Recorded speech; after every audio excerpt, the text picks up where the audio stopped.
जय Hind and hello guys, स्वागत है आपका आपके अपने YouTube चैनल ज्ञानदेह होस्ट में। और इस वीडियो में मैं आपको बताने वाला हूं Allahabad high court private secretary online form 2026 के बारे में कि कैसे आपको इस नई भर्ती का फॉर्म फिलअप करना है।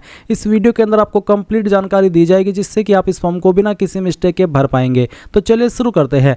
अगर आपने अभी तक वीडियो को लाइक शेयर न किया हो तो कर दे और चैनल को सब्सक्राइब करके बेल आइकन ऑन कर ले। फिर जो लिंक वीडियो को डिस्क्रिप्शन में दिया इसको ओपन करेंगे, आपको जानने को मिलेगा कि भर्ती 195 पोस्ट पर निकाली गई है। एंड गाइज एज लिमिट आपकी इसमें 21 से 35 साल के बीच रखी गई है। और फॉर्म आप लोग यहां पर 12 मार्च 2026 से लेकर के 1 अप्रैल 2026 तक भर पाएंगे। इसके अलावा बात करें एप्लीकेशन फीस की तो जनरल ओबीसी के लिए 1900 रुपये है, ईडब्ल्यूएस के लिए 1700 और एससी एसटी के लिए भी 1700 रुपये फीस है। फिर आप यहां पर जानेंगे कि इसमें अप्लाई करने के लिए जो क्वालिफिकेशन मांगी है वो मांगी है bachelor degree in any stream, यानी कि किसी भी स्ट्रीम में अगर आप ग्रेजुएटेड हो तो आप इसमें अप्लाई कर पाएंगे। साथ ही good knowledge of English shorthand and typewriting, यानी कि जो इंग्लिश शॉर्ट हैंड होता है और टाइप राइटिंग होती है उसकी आपको अच्छी खासी नॉलेज होनी चाहिए, जिसमें कि शॉर्ट हैंड की स्पीड आपकी 100 वर्ड पर मिनट हो और टाइप राइटिंग की 40 वर्ड पर मिनट हो। साथ ही साथ knowledge of data entry, word processing and computer operation, यानी कि आपको कंप्यूटर की अच्छी खासी नॉलेज भी होनी चाहिए, तब जाकर के आप कंप्लीट एलिजिबल होंगे अप्लाई करने के लिए। और जो आपकी एज काउंट की जाएगी वो 1 जुलाई 2026 तक की जाएगी। सैलरी इसमें आपको लेवल 10 जो कि 7th पे कमीशन के अकॉर्डिंग होता है 56,100 रुपये से लेकर के 1,77,500 रुपये दी जाएगी। तो आपने ये सब जानकारी यहाँ पर जान ली। एक बार आप ऑफिशियल नोटिफिकेशन PDF के ऊपर क्लिक करके इस नोटिफिकेशन से भी सभी की सभी जानकारी डबल चेक कर लेना, जो कि मैंने अभी आपको यहाँ पर अपनी वेबसाइट से दी है। आप यहाँ पर सभी की सभी इन्फॉर्मेशन बहुत ही अच्छे से देख सकते हैं। इसमें आपका जो सिलेक्शन किया जाएगा वो कंप्यूटर बेस्ड टेस्ट यानी कि CBT के द्वारा किया जाएगा। जब आप ये सभी इन्फॉर्मेशन चेक कर ले और अगर आप इसमें अप्लाई करने के लिए एलिजिबल है तो गाइज आप क्या करेंगे, इंपॉर्टेंट लिंक के सेक्शन से अप्लाइंग ऑनलाइन लिंक ओपन करेंगे। अब गाइज आपके सामने यहाँ पर कुछ ऐसा इंटरफेस आ जाएगा। बेसिकली ये आपका अप्लाई लिंक है, अप्लाई पोर्टल है। जब आप यहाँ पर आ जाए तो आपको यहाँ पर सेंटर वाला जो यहाँ पर ऑप्शन है न्यू रजिस्ट्रेशन, इसके ऊपर क्लिक करेंगे। इसके ऊपर क्लिक करने के बाद आपके सामने इस तरह से इंस्ट्रक्शंस आएंगे। यहाँ से आप सभी जानकारी चेक करेंगे और इन सभी जानकारी को चेक करते हुए नीचे की तरफ आएंगे, यहाँ टिक करेंगे और उसके बाद में क्लिक है टू प्रोसीड, इसके ऊपर क्लिक कर देंगे। इसके ऊपर क्लिक करने के बाद कुछ ऐसा इंटरफेस आएगा। अब आप यहाँ पर सबसे पहले आपका नाम डालेंगे। ये नाम आपका 10th के सर्टिफिकेट के अकॉर्डिंग इंग्लिश के कैपिटल लेटर में आपको लिखना है। फिर आप यहाँ पर आपका फादर नेम डालेंगे। फादर नेम डालने के बाद में आपको यहाँ पर आपकी माताजी का नाम डालना है। फिर जो डेट ऑफ बर्थ है आपका वो आप सेलेक्ट कर लेंगे, पहले डे, फिर आपका मंथ और उसके बाद में जो भी आपका ईयर है वो भी आपको सेलेक्ट कर लेना है। फिर अपना जेंडर सेलेक्ट कर लेंगे। अब आपने जो इन्फॉर्मेशन यहाँ पर भरी वो इन्फॉर्मेशन आपको अगेन भरनी है उसको कंफर्म करने के लिए। कंफर्म इसलिए कराई जाती है ताकि गलती से भी आपसे मिस्टेक न हो जाए। तो चलिए अगेन यहाँ पर आप आपका नाम डालिए, जो नाम अभी आपने ऊपर की तरफ भरा। फिर अपना जो फादर नेम है वो आप यहाँ पर एंटर कर दीजिए। फादर नेम एंटर करने के बाद में आपको आपकी माताजी का नाम डालना है। फिर जो डेट ऑफ बर्थ अभी आपने सेलेक्ट किया वो डेट ऑफ बर्थ आप यहाँ पर सेलेक्ट कर लेंगे इस तरह से, जैसे कि मैं आपको यहाँ पर सेलेक्ट करके दिखा रहा हूँ। देन आप आपका जेंडर सेलेक्ट कर लेंगे। इसके बाद आती है कॉन्टैक्ट डिटेल। इसमें आपको आपकी एड्रेस की इन्फॉर्मेशन देनी है जो कि आपका प्रेजेंट एड्रेस होना चाहिए। तो आप यहाँ पर एड्रेस लाइन फर्स्ट 2 के अंदर जो भी आपका एड्रेस है वो डाल देंगे। पुलिस स्टेशन नज़दीकी कौन सा है वो आप लिख देंगे। कंट्री में आप इंडिया सेलेक्ट कर लेंगे। स्टेट आपकी जो भी है वो स्टेट आपको यहाँ पर सेलेक्ट कर लेनी है। स्टेट सेलेक्ट करने के बाद में आप यहाँ पर आपका डिस्ट्रिक्ट सेलेक्ट करेंगे। फिर अपना जो पिन कोड है वो भी आपको यहाँ पर डाल देना है। नीचे आती है इलेक्ट्रॉनिक कम्युनिकेशन डिटेल। इसमें अब आपको जो गाइज आपका ईमेल आईडी है वो आपको एंटर करना है। ईमेल आईडी को दोबारा डाल करके वेरीफाई करना है। मोबाइल नंबर डालना है, मोबाइल नंबर को दोबारा डाल करके वेरीफाई कर देना है। टेलीफोन नंबर के अंदर अगर आप कोई सेकंड नंबर यूज करते तो वो आप डाल देंगे। अभी जो आप यहाँ पर ईमेल आईडी और नंबर दे रहे हो वो आपकी एक्टिव होनी चाहिए क्योंकि OTP वेरिफिकेशन होगा, तो इसलिए सही डिटेल आपको देनी है, ईमेल की भी और नंबर की भी। फिर आता है परमानेंट एड्रेस। अगर आपका प्रेजेंट एड्रेस जो आपने यहाँ पर कॉन्टैक्ट डिटेल में भरा वो और आपका जो परमानेंट एड्रेस है वो सेम ही है, अलग अलग नहीं है, तो आप इस बॉक्स को टिक कर देंगे। अगर अलग अलग है तो अनटिक रहने दे और यहाँ पर अपना जो प्रेजेंट एड्रेस है वो फिल कर दे, क्योंकि आप ऊपर की तरफ आपका जो परमानेंट एड्रेस है वो जो ऊपर की तरफ आप जो आपका प्रेजेंट एड्रेस है वो भर चुके हैं। ये आपका नीचे परमानेंट एड्रेस का विकल्प है। अब आपको एक पासवर्ड बनाना है। पासवर्ड आपका कैसा हो आप देख लीजिए। पासवर्ड के अंदर इंग्लिश का कैपिटल लेटर कम से कम 1, स्मॉल लेटर कम से कम 1, स्पेशल कैरेक्टर और डिजिट, कुछ इस तरह का पासवर्ड आप बना लेंगे। फिर उस पासवर्ड को दोबारा डाल करके वेरीफाई करेंगे एंड देन यहाँ पर एक सिक्योरिटी क्वेश्चन सेलेक्ट कर लेंगे। सिक्योरिटी क्वेश्चन जो भी आप सिलेक्ट करें उसका आप एक आंसर बना लेंगे अपनी मर्जी से। ये आपको तब काम आता है जब आप आपका पासवर्ड भूल जाते हैं और आप उसको रिकवर करते हैं, तो उस वक्त आप इस क्वेश्चन का यही वाला आंसर दे करके अपना पासवर्ड रिकवर कर सकते हैं। अब आप यहाँ पर एक कैप्चा कोड डालेंगे और सभी जानकारी चेक करते हुए सबमिट के ऊपर क्लिक करेंगे। अब आपने जो भी जानकारी भरी है उसका प्रीव्यू आपके सामने है। आप यहाँ पर क्लोज के ऊपर क्लिक करके ऊपर की तरफ जाइए और अपनी जो इन्फॉर्मेशन है उसको चेक कीजिए। जैसे कि पर्सनल डिटेल जब आप चेक कर ले तो मैंने अपनी पर्सनल डिटेल वेरीफाई कर ली है, आप इसके ऊपर टिक कर देंगे। फिर यहाँ पर मैंने अपना एड्रेस चेक कर लिया, इसके ऊपर टिक कर देंगे। उसके बाद में यहाँ पर डिक्लेरेशन आएगा, आप आई एग्री के ऊपर क्लिक करेंगे और submit and send OTP to verify mobile number, इसके ऊपर क्लिक करके यहाँ से यस कर देंगे। अब आपको आपके नंबर के ऊपर OTP सेंड किया जाएगा, वो OTP आप यहाँ पर डालिए और सबमिट रजिस्ट्रेशन फॉर्म इसके ऊपर क्लिक कीजिए। इसके बाद आप यहाँ पर देखेंगे कि जो आपका रजिस्ट्रेशन है वो हो चुका है। अभी गाइज आपको फॉर्म को कंप्लीट करने से पहले अपनी ईमेल आईडी भी वेरीफाई करना अनिवार्य है, क्योंकि जब तक आप ईमेल आईडी वेरीफाई नहीं करेंगे तब तक आप फॉर्म फाइनल सबमिट नहीं कर सकते। इसलिए आप वेरीफाई ईमेल आईडी इसके ऊपर क्लिक कीजिए और जो कैप्चा कोड आपके सामने आए वो कैप्चा कोड आप यहाँ पर डालेंगे और इसको डालने के बाद में सबमिट एंड गेट OTP इसके ऊपर क्लिक करेंगे। इसके बाद में गाइज आपको आपकी ईमेल के ऊपर एक OTP सेंड किया जाएगा, आपको आपकी ईमेल चेक करनी है। जैसे ही आपको OTP मिले वो OTP आप यहाँ पर डालेंगे और उसके बाद में वेरीफाई इसके ऊपर क्लिक करेंगे। तो मैं देखता हूँ कि मुझे OTP मिला है या नहीं मिला है। चलिए, मुझे OTP रिसीव हो चुका है। मुझे अपनी ईमेल पर, मैंने पहले ही कहा था आपको आपकी ईमेल सही वाली डालनी है क्योंकि OTP वेरिफिकेशन होता है। अब जैसे ही आप OTP डाल दे तो आपको यहाँ पर इसमें वेरीफाई के ऊपर क्लिक कर देना और आप देखेंगे कि यहाँ पर आपकी ईमेल आईडी भी वेरीफाई हो चुकी है। अब इसको ओके करने के बाद में आप फिलअप एप्लीकेशन फॉर्म इसके ऊपर क्लिक करेंगे।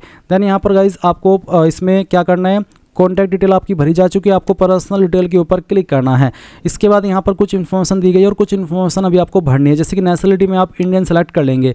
फिर पूछा कि are you originally resident domicile of UP state, यानी कि क्या आप ओरिजिनली यूपी के निवासी है, अगर हाँ तो यस, नहीं तो आप नो करेंगे। फिर आपकी कास्ट कैटेगरी क्या है वो आपको सेलेक्ट कर लेनी है। कैटेगरी को दोबारा सेलेक्ट करके वेरीफाई करना है। क्या आप यूपी के फिजिकली हैंडीकैप है, अगर हाँ तो आपको यहाँ पर बताना है कि मेरी विकलांगता 40% या उससे ज़्यादा है या फिर मैं नहीं हूँ, तो आप नो कर देंगे। इसके बाद यहाँ पर पूछा कि आप यूपी के स्पोर्ट्स पर्सन है, मेधावी खिलाड़ी, अगर हाँ तो यस, नहीं तो नो करना है। फिर पूछा कि क्या आप एक्स सर्विसमैन है यूपी के, अगर हाँ तो यस, नहीं तो यहाँ पर भी नो करना है। क्या आप एक डिपेंडेंट ऑफ फ्रीडम फाइटर है, यानी कि फ्रीडम फाइटर जो थे उनके आश्रित है, अगर हाँ तो यस, नहीं तो आपको नो करना है। मैरिटल स्टेटस बताना है, अनमैरिड या फिर मैरिड जो भी है वो आप सिलेक्ट कर लेंगे। फिर पूछा कि government servant of state of Uttar Pradesh, क्या आप उत्तर प्रदेश के गवर्नमेंट सर्वेंट हैं, यानी कि यूपी गवर्नमेंट के अंदर काम करते हैं, अगर हाँ तो यस, नहीं तो आप नो करेंगे। फिर पूछा हैव यू एवर बीन, क्या आप कभी डिसमिस किए गए यूनियन गवर्नमेंट या स्टेट गवर्नमेंट के द्वारा या फिर लोकल अथॉरिटी के द्वारा, अगर हाँ तो यस, नहीं तो यहाँ पर भी नो कर देना है। उसके बाद ये जो कैप्चा कोड आपके सामने आए वो आप यहाँ पर एंटर करेंगे and then save and next के ऊपर क्लिक करके यहाँ से यस कर देंगे। फिर आइए आपके सामने आधार डिटेल। इसमें गाइज आपको क्या करना है, आप इसके ऊपर टिक करिए और इसके ऊपर टिक करने के बाद में आप देखेंगे आधार नंबर और फिर कंफर्म आधार नंबर। आप पहले आधार नंबर डाल करके उसको दोबारा डाल करके वेरीफाई कर दीजिएगा। और एक और नीचे विकल्प है कि यदि आपके पास आधार नहीं है तो अन्य पहचान विकल्प चुनने के लिए यहाँ क्लिक करें, यानी कि अगर आपके पास आधार नहीं है तो आप यहाँ पर अन्य माध्यम से भी इसमें अपने आप को वेरीफाई करा सकते हैं।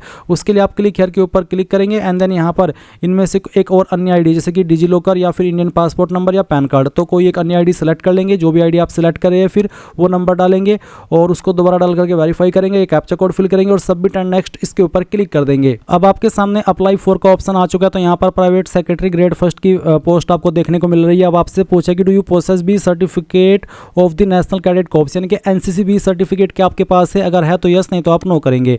और इसके बाद आपसे पूछा कि क्या आपको जो रिक्वायर्ड नॉलेज है English shorthand and type writing की वो है, तो आप यहाँ पर यस कर दीजिए क्योंकि ये भी आपसे जरूरी रूप में मांगी गई है। फिर पूछा कि क्या आपके पास knowledge of English shorthand and typewriting with minimum speed of 140 words per minute respectively, यानी कि क्या आपको जो शॉर्ट हैंड है इंग्लिश उसमें आपकी स्पीड 100 वर्ड पर मिनट है और इंग्लिश टाइप राइटिंग में 40 वर्ड पर मिनट है, तो आप यहाँ पर इसमें यस कर दीजिए कि हाँ है। उसके बाद में क्या आपको नॉलेज है data entry word processing and computer operation की, अगर हाँ तो यस, नहीं तो नो करेंगे। फिर पूछा है कि क्या आपने टेरिटोरियल आर्मी के अंदर कम से कम 2 साल की रेगुलर सेवा की है, टेरिटोरियल आर्मी यानी कि प्रादेशिक सेना, अगर हाँ तो यस, नहीं तो यहाँ पर भी नो कर देना है। इसके बाद ये कैप्चा कोड डालेंगे आप। चलिए मैं यहाँ पर एक कैप्चा कोड एंटर करके दिखा देता हूँ। इसके बाद हमने यहाँ पर सेव एंड नेक्स्ट इसके ऊपर क्लिक कर देना और यहाँ से यस कर देना है।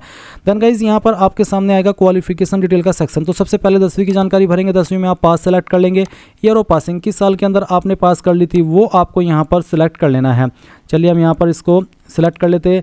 एंड देन यहाँ पर आपको आपका जो कोर्स स्ट्रीम है उसमें 10 सेलेक्ट कर लेना है। फिर अपने बोर्ड का नाम बताना है, जिस भी बोर्ड से आपने की है। अगर आपका बोर्ड लिस्ट में है तो अच्छी बात है, नहीं तो अदर का ऑप्शन सेलेक्ट करके खुद से अपने बोर्ड का नाम दे सकते हैं। फिर रिजल्ट मोड क्या था, परसेंटेज, CGPA जो भी था वो आप सेलेक्ट कर लेंगे। अगर परसेंटेज तो उसके बाद में आपको बताना कि टोटल नंबर क्या थे, उसमें से आपको कितने नंबर आए थे और परसेंटेज कितनी थी वो आ जाएगी। इंस्टीट्यूट नेम एंड एड्रेस, यहाँ पर आपको आपके स्कूल कॉलेज का नाम एंटर कर देना है, एड्रेस सहित आपको पूरा नाम यहाँ पर देना होगा।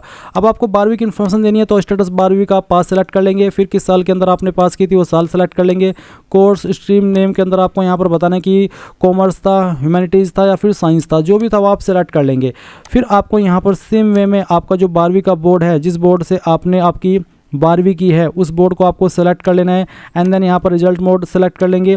इसके बाद यहाँ पर अगर परसेंटेज है तो बताएंगे कि टोटल नंबर कितने थे, उसमें से आपको कितने नंबर आए थे, परसेंटेज डाल देंगे। अपने स्कूल कॉलेज का नाम यहाँ पर आपको भर देना है और ये भरने के बाद में आप देखेंगे आपका ग्रेजुएट की इन्फॉर्मेशन। तो इसमें ग्रेजुएट में आपको बताना है पास, फिर आपको ईयर ऑफ पासिंग बताना है कि किस साल के अंदर आपने पास कर ली थी। फिर आपको कोर्स स्ट्रीम नेम के अंदर बताना है कि आपके पास इनमें से कौन सी क्वालिफिकेशन है। एंड देन यहाँ पर आपको बताना है आपकी यूनिवर्सिटी का नाम। तो अगर आपकी यूनिवर्सिटी यहाँ पर है तो अच्छी बात है, नहीं तो जैसे कि मैंने कहा कि अदर का ऑप्शन सेलेक्ट करके खुद से आप उसको भर सकते हैं। उसके बाद आप रिजल्ट मोड सेलेक्ट करेंगे कि इसके अंदर आपके नंबर थे। अगर CGPA है तो आप यहाँ पर CGPA सेलेक्ट करने के बाद में देखेंगे मल्टीपल फैक्टर क्या था, 9.5 था, 9, 8.5 या फिर 10, फिर कितनी आपको CGPA आई थी वो, और उसके बाद परसेंटेज यहाँ पर आपकी आ जाएगी। अगर परसेंटेज में आप देना चाहते तो परसेंटेज सेलेक्ट करेंगे। परसेंटेज सेलेक्ट करने के बाद में आपको टोटल नंबर डालने हैं। मैं डेमो के लिए टोटल नंबर यहाँ पर डाल रहा हूँ, सभी ईयर के मिला करके, उसमें से आपको जो नंबर आए थे वो यहाँ पर डालेंगे, परसेंटेज आ जाएगी। फिर आपको इंस्टीट्यूट नेम का जो इंस्टीट्यूट नेम है और जो उसका एड्रेस है वो आपको यहाँ पर एंटर कर देना है। चलिए मैं यहाँ पर आपको फिल करके दिखाता हूँ। ये एंटर करने के बाद में गाइस आप अगर आपके पास PG डिग्री रखते तो उसकी जानकारी भर देंगे, नहीं तो आप यहाँ पर इसको खाली छोड़ देंगे। अब आपको नीचे की तरफ आना है क्योंकि जो जरूरी क्वालिफिकेशन है वो हम भर चुके हैं। यहाँ पर नीचे की तरफ आइए और इसको आप सेव एंड नेक्स्ट इसके ऊपर क्लिक करके यहाँ से यस कर दीजिए। गाइस यहाँ पर सेव एंड नेक्स्ट अगर आपसे ना हो तो आपको एक ऑप्शन सेलेक्ट करना होगा जो आपकी क्वालिफिकेशन की जानकारी आपने नहीं भरी, जैसे कि पोस्ट ग्रेजुएट या एनी अदर क्वालिफिकेशन, तो इसमें आप नॉट एप्लीकेबल सेलेक्ट करेंगे तो फिर आपके सामने ये ऑप्शन डीएक्टिवेट हो जाएंगे। चलिए अब मैं सेव एंड नेक्स्ट के ऊपर क्लिक करता हूँ और यस कर देता हूँ। तो अब हमारे सामने अगला ऑप्शन अदर डिटेल का आ चुका है। यहाँ पर एक सवाल है कि are you an employ of central state government या PSU, यानी कि क्या आप एक एम्प्लॉय है सेंट्रल गवर्नमेंट के या फिर किसी स्टेट गवर्नमेंट के या फिर पब्लिक सेक्टर अंडरटेकिंग के। अगर हाँ तो यस, नहीं तो नो करेंगे। क्रिमिनल प्रोसीडिंग में पूछा कि क्या आपको कभी किसी केस में दोषी ठहरा गया हो, आप किसी केस में बरी किए गए हो। अगर हाँ तो यस, नहीं तो आपको नो करना है। फिर अगला सवाल है कि क्या आपके ऊपर कभी कोई FIR दर्ज हुई है। अगर हाँ तो यस, नहीं तो आपको नो करना है। उसके बाद में जो कैप्चा कोड आपके सामने आए वो कैप्चा कोड आप यहाँ पर फिल करेंगे। चलिए ये कैप्चा कोड हम यहाँ पर भर देते हैं और इसके भरने के बाद में आप यहाँ पर सेव एंड नेक्स्ट इसके ऊपर क्लिक करके यहाँ से यस कर देंगे। अब आपसे यहाँ पर एम्प्लॉयमेंट डिटेल में पूछा कि क्या आप एक सेंट्रल स्टेट गवर्नमेंट एम्प्लॉई है। अगर है तो यस, नहीं तो आपको नो कर देना है। उसके बाद में ये जो कैप्चा कोड आपके डिस्प्ले के ऊपर आए वो आप यहाँ पर डालेंगे और सेव एंड नेक्स्ट के ऊपर क्लिक करके यहाँ से यस कर देंगे। इसके बाद गाइज यहाँ पर आपके सामने आता है लाइव फोटोग्राफ का ऑप्शन। तो आप लाइव फोटोग्राफ अपने अगर सिस्टम से फॉर्म को भर रहे हैं तो वहाँ से भी ले सकते हैं वेब कैम का इस्तेमाल करके, या फिर इस QR कोड को स्कैन करके भी अपना लाइव फोटो ले सकते हैं। चलिए मैं यहाँ से लाइव फोटो कैप्चर कर लेता हूँ। कैप्चर लाइव फोटो इसके ऊपर आप क्लिक करेंगे, अपलोड फोटोग्राफ के ऊपर आप क्लिक करेंगे, आपका जो फोटो है वो यहाँ पर आ जाएगा। तो यहाँ पर मेरा लाइव फोटो कैप्चर हो चुका है। अब मैं यहाँ पर सेव एंड नेक्स्ट इसके ऊपर क्लिक करता हूँ और यहाँ से यस कर देता हूँ। यस करने के बाद में यहाँ पर गाइज आपको डॉक्यूमेंट के सेक्शन देखने को मिलेगा। इसमें काफ़ी सारे डॉक्यूमेंट आपको अपलोड करने हैं। पहले तो फोटो ही अपलोड कीजिए। फोटो का साइज 10 से 200 KB के बीच में और फॉर्मेट JPG या फिर JPEG। तो आप चूज फाइल इसके ऊपर क्लिक करेंगे और जहाँ पर भी आपकी फ़ोटो फाइल है वो फ़ोटो फाइल आपको सेलेक्ट कर लेनी है। मैं इस फाइल को सेलेक्ट करता हूँ, ओपन करता हूँ, अपलोड ओरिजिनल के ऊपर क्लिक करता हूँ, अपलोड के ऊपर क्लिक करता हूँ।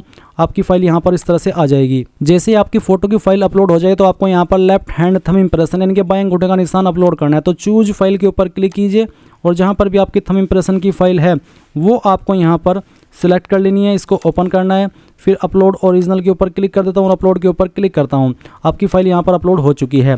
फिर आपको सिग्नेचर अपलोड करना है। इसका साइज़ 10 से 100 KB के बीच में रखा है। तो जहाँ पर भी सिग्नेचर की फाइल है सेलेक्ट कीजिए, ओपन कीजिए, अपलोड ओरिजिनल के ऊपर क्लिक करता हूँ। चलिए मैं यहाँ पर अपलोड ओरिजिनल ये हो नहीं रहा है। चलिए मैं इसको इस तरह से ऐसे कर लेता हूँ। आपको भी अगर इस तरह का कोई इशू आए तो वो कर लेना है और फिर आपको यहाँ पर डन कर देना है और उसके बाद में आप अपलोड के ऊपर क्लिक करेंगे। सिग्नेचर अपलोड करने के बाद में आप यहाँ पर देखेंगे कैटेगरी सर्टिफिकेट। तो अगर आप SC ST OBC है तो आपको आपका कैटेगरी सर्टिफिकेट अपलोड करना है, जिसका फॉर्मेट PDF का रखा है। साइज़ 50 से 300 KB के बीच में होना चाहिए। एंड गाइज अगर इमेज में है तो आप उसको PDF में कैसे बनाएंगे वो जान लें। आपको गूगल के अंदर इमेज टू PDF सर्च करना है, पहले वाली वेबसाइट ओपन करनी है, सिलेक्ट JPG इमेज के ऊपर क्लिक करके जो भी आपका सर्टिफिकेट है उसको सेलेक्ट करना है, ओपन करना है, कन्वर्ट टू PDF के ऊपर क्लिक करके एक सिंगल क्लिक में वो PDF के अंदर बन जाएगा और फिर वो यहाँ पर आपको अपलोड कर देना है। तो चूज फाइल के ऊपर क्लिक करना और जहाँ पर भी आपका सर्टिफिकेट है वो आपको सेलेक्ट कर लेना है। चलिए मैं यहाँ पर डेमो के लिए एक फ़ाइल आपको अपलोड करके दिखाता हूँ कोई भी। चलिए मैं इस फाइल को सिलेक्ट कर लेता हूँ, इसके बाद मैं ओपन करता हूँ, आपकी फ़ाइल यहाँ पर आ जाएगी। फिर आप अपलोड के ऊपर क्लिक करके इसको अपलोड कर देंगे। ये मैं डेमो के लिए ऐसे सिलेक्ट किया हूँ। उसके बाद आप एम्प्लॉयमेंट सर्टिफिकेट अगर आपसे मांगा गया, आपने उस ऑप्शन में यस किया था तो आप वो अपलोड करेंगे और 10th का सर्टिफिकेट भी आप यहाँ पर अपलोड कर देंगे। जैसे ही आपके सभी फाइल्स यहाँ पर अपलोड हो जाए तो गाइज आपको यहाँ पर नीचे की तरफ कैप्चा कोड डालना है और सेव एंड नेक्स्ट के ऊपर क्लिक करके यस कर देना है। यस करने के बाद आपके सामने आपके फॉर्म का फाइनल रिव्यू पेज आएगा। अब आप यहाँ पर सभी जानकारी चेक करते हुए इन बॉक्स के ऊपर टिक करेंगे। इनके ऊपर टिक करने का मतलब यही है अगेन कि हाँ आपने इन सभी जानकारी को डबल चेक कर लिया और आपके अकॉर्डिंग एक एक सेक्शन सही है जो कि आप यहाँ पर टिक कर रहे हैं। अब आपको जब इन सभी के ऊपर टिक कर दे तो नीचे की तरफ आई एग्री के ऊपर क्लिक करना है और फाइनल सबमिशन ऑफ एप्लीकेशन इसके ऊपर क्लिक करके यस कर देना है। यस करने के बाद में आपके सामने कुछ ऐसा इंटरफेस आएगा। अब आप यहाँ पर पे एग्जामिनेशन फीस के ऊपर क्लिक करेंगे। इसके बाद में आपको ऑनलाइन पेमेंट सेलेक्ट करके प्रोसीड फॉर पेमेंट यहाँ से ओके करना है। अब आपके सामने पेमेंट का पेज आ जाएगा। आप आपकी फ़ीस इनमें से जिस माध्यम का इस्तेमाल करके जमा करना चाहे कर सकते हैं। जैसे आप फीस जमा कर देंगे तो आप अपने फॉर्म का फाइनल प्रिंट आउट ले पाएंगे और इस प्रकार से आप लोग Allahabad high court private secretary grade first online form 2026 भर पाएंगे। आई होप ये प्रोसेस आपको पसंद आया होगा। So thanks for watching. जय हिंद।